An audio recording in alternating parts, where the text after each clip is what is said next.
day, everyone. My name is Enobong Essien. I am a prosecutor, a fraud examiner, and an educator. When we talk about justice, especially in the context of protecting women and vulnerable groups, one phrase comes up repeatedly, which is we need stronger laws. And yes, stronger laws matter, but in my experience as a prosecutor, I have seen something that is even more critical. Laws are only as powerful as their implementation, because a strong law, poorly applied, becomes almost meaningless. Let me start with a simple truth. In many jurisdictions, including mine, we do not always lack laws. We often lack effective, consistent, and unbiased enforcement. You can have legislation that criminalizes violence, fraud, exploitation, but if victims cannot access justice, if cases are not properly investigated, or if outcomes depend on who you are or who you know, then justice becomes selective. And selective justice is injustice. So, what does stronger implementation without bias really mean? It means three things. First, access. Justice must be reachable. If a victim cannot report safely, cannot afford legal support, or is discouraged by the system itself, then the law has already failed them before the process even begins. Second, professionalism in enforcement. Investigations must be thorough. Evidence must be properly handled.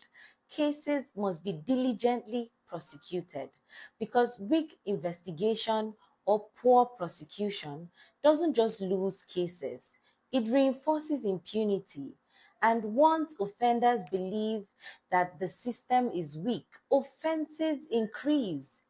Third, and most importantly, neutrality. Justice must not depend on status, on gender, on influence, or social perception.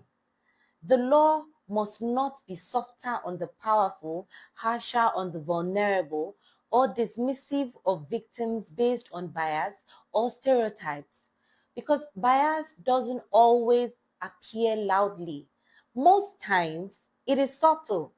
It shows up in disbelief, in delayed action, in a lack of urgency.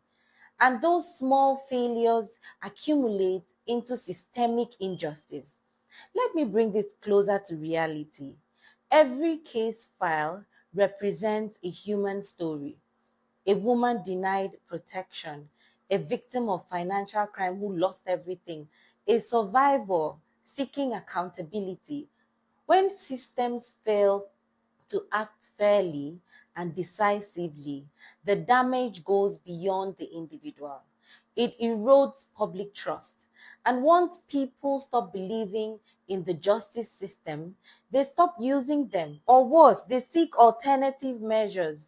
So, what do we need to do? Not just stronger laws, but stronger systems. We need continuous training for investigators, for prosecutors, for different elements in the justice system. We need clear accountability mechanisms. We need protection for victims and witnesses. And we need deliberate efforts to identify and eliminate bias in legal processes. Because fairness should not be aspirational, it should be operational. I'll close with this. Justice is not defined by what is written in law books. It is defined by what people experience when they come into contact with the system. It is, if the process is fair, consistent, unbiased, then the law lives. If not, then even the strongest laws remain only words on paper. Thank you very much.